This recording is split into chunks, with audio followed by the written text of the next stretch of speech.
महिला आरक्षण कायदा आणि मतदारसंघ पुनर्रचना विधेयक मंजूर करण्यासाठी आवश्यक संख्याबळ मिळवण्यासाठी भाजपने राष्ट्रवादी काँग्रेसच्या दोन्ही गटांच्या विलीनीकरणासाठी प्रस्ताव ठेवल्याची माहिती आहे।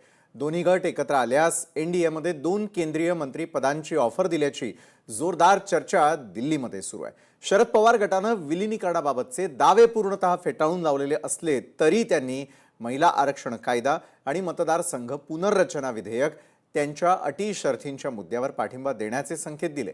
त्यामुळे भविष्यामध्ये महाराष्ट्रात राजकीय भूकंपाची शक्यता नाकारता येत नाही।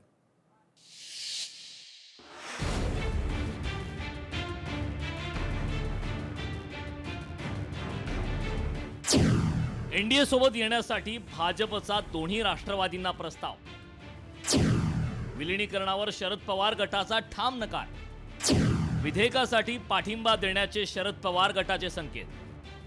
महिला आरक्षण आणि मतदारसंघ पुनर्रचना विधेयकाच्या पार्श्वभूमीवर राष्ट्रवादी काँग्रेसच्या विलीनीकरणाची चर्चा पुन्हा रंगली। लोकसभा आणि राज्यसभेत बहुमत अधिक भक्कम करण्यासाठी भाजपने आता नवी राजकीय रणनीती आखल्याचं वृत्त समोर आलंय। महिला आरक्षण कायदा आणि मतदारसंघ पुनर्रचना विधेयक मंजूर करण्यासाठी आवश्यक संख्याबळ मिळवण्याच्या प्रयत्नात भाजपने राष्ट्रवादी काँग्रेसच्या दोन्ही गटांनी पुन्हा एकत्र यावे आणि राष्ट्रीय लोकशाही आघाडीचा भाग व्हावे असा प्रस्ताव ठेवल्याची जोरदार चर्चा आहे। राष्ट्रवादीच्या कोणत्या तरी एका गटाने एनडीएचा भाग होण्यापेक्षा दोन्ही गटांनी एकत्र येऊन सहभागी व्हावे या पर्यायाचा विचार करावा असे भाजपकडून सुचवले। राष्ट्रवादी काँग्रेसचे दोन्ही गट एकत्र येण्यास तयार झाले तर सत्ता संतुलन राखण्यासाठी भाजपने केंद्रीय मंत्रिमंडळात 2 कॅबिनेट मंत्रिपदाची ऑफर दिली आहे। यामध्ये सुनेत्रा पवार यांच्या नेतृत्वाखालील राष्ट्रवादी काँग्रेस आणि शरद पवार यांच्या नेतृत्वातील राष्ट्रवादी काँग्रेस या दोन्ही गटांना प्रत्येकी 1 कॅबिनेट मंत्रिपद देण्याचा प्रस्ताव आहे, अशी माहिती भाजपच्या दिल्लीतील राजकीय सूत्रांनी दिली आहे। एनडीएमध्ये राष्ट्रवादी काँग्रेसला स्वतंत्र पक्ष म्हणून कायम ठेवण्याची भाजपची भूमिका आहे। मित्र पक्षांनी भाजपामध्ये विलीन व्हावे या भूमिकेला केंद्रीय नेतृत्वाचा विरोध आहे। महाराष्ट्रात राष्ट्रवादी काँग्रेस स्वतंत्र पक्ष म्हणून अस्तित्वात राहिल्यास ब्राह्मणेतर आणि मराठा मतदारांमध्ये भाजप एनडीएला अधिक मजबूत आधार मिळू शकतो। तसेच मित्र पक्षांचे स्वतंत्र राजकीय अस्तित्व कायम राहावे आणि ते कमकुवत होऊ नये या बाबतीतही भाजपचे केंद्रीय नेतृत्व सावध असल्याचं भाजपच्या नेत्यांचं म्हणणं आहे। मात्र या फॉर्म्युल्यावर अद्याप एकमत झालेले नाही। सूत्रांच्या माहितीनुसार यावर प्राथमिक स्तरावर चर्चा झाली आहे। राष्ट्रवादी काँग्रेसमधील अंतर्गत सत्ता संघर्षामुळे या फॉर्म्युल्याचा दोन्ही पक्ष कशा प्रकारे विचार करतात यावर पुढील गणित अवलंबून असणार आहेत। अजित पवार यांचे ज्येष्ठ पुत्र आणि राज्यसभा खासदार पार्थ पवार यांची भूमिका या चर्चेत महत्त्वाची मानली जाते। राष्ट्रवादीच्या दोन्ही गटांचे विलीनीकरण झाल्यास सुनेत्रा पवार यांच्याकडे महाराष्ट्र सरकारचे अर्थ खाते आणि राष्ट्रवादी काँग्रेसच्या राष्ट्रीय अध्यक्षपदाची जबाबदारी द्यावी अशी पार्थ पवारांची इच्छा आहे। त्यामुळे या संपूर्ण राजकीय घडामोडीत पार्थ पवारांची भूमिका महत्त्वाची ठरणार आहे।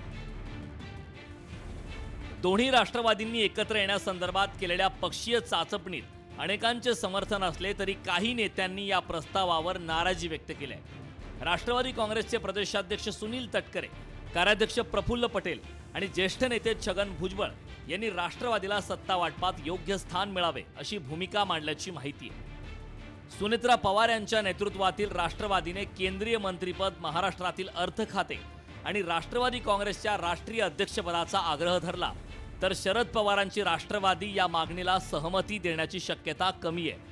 त्यांच्या गटातील आमदार सत्तेत सहभागी होण्यासाठी द्विधा मनस्थितीत असले तरी अजित पवार गटासोबत गेल्यावर आपले महत्त्व कमी होईल, पक्षाची विचारधारा संपुष्टात येईल अशी भीती शरद पवार यांच्या पक्षाकडून व्यक्त करण्यात आली आहे।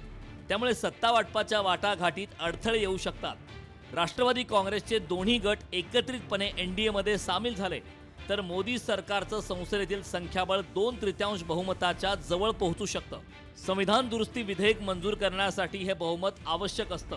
महिला आरक्षण कायद्याची अंमलबजावणी आणि मतदारसंघ पुनर्रचना विधेयक मंजूर करून घेण्यासाठी सरकारने कंबर कसली। मात्र एप्रिलमध्ये झालेल्या लोकसभेच्या विशेष अधिवेशनात सरकारचे घटनादुरुस्तीचे विधेयक पुरेशी मतं मिळवण्यात अयशस्वी ठरले होते। आता ते पावसाळी अधिवेशनात भाजपला मंजूर करून घ्यायचे, त्याच्या रणनीतीवर भाजपचे नेते काम करत आहेत। सध्या शरद पवार गट हा विरोधी पक्षाच्या इंडिया आघाडीचा एक मजबूत आधारस्तंभ आहे। जर संपूर्ण राष्ट्रवादी काँग्रेस पक्षच एनडीए सोबत गेला तर राष्ट्रीय पातळीवर आणि विशेषतः महाराष्ट्रात विरोधी पक्षांची आघाडी कमकुवत होईल. आगामी निवडणुकांच्या पार्श्वभूमीवर काँग्रेस आणि उद्धव ठाकरेंच्या शिवसेना गटाला महाराष्ट्रात नव्या रणनीतीचा विचार करावा लागेल.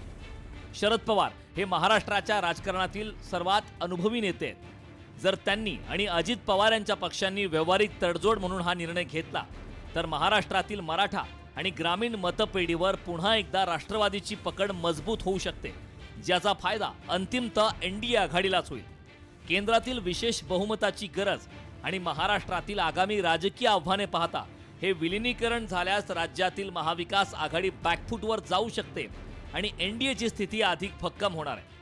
शरद पवार थेट भाजपसोबत जाण्यापेक्षा पक्षाचे विलिनीकरण करून एका व्यावहारिक कराराअंतर्गत एनडीए आघाडीला बाहेरून किंवा थेट पाठिंबा देण्याच्या पर्यायावर प्राथमिक स्तरावर चर्चा सुरू आहे. मात्र अंतर्गत सत्ता संघर्ष, राष्ट्रीय अध्यक्षपद आणि विचारसरणीच्या मुद्द्यांमुळे अद्याप या फॉर्म्युल्यावर एकमत झालेलं नाही. येत्या काही दिवसात शरद पवार यावर काय अधिकृत भूमिका मांडतात याकडे संपूर्ण देशाचं लक्ष लागलंय. ब्युरो रिपोर्ट, लोकशाही मराठी, मुंबई.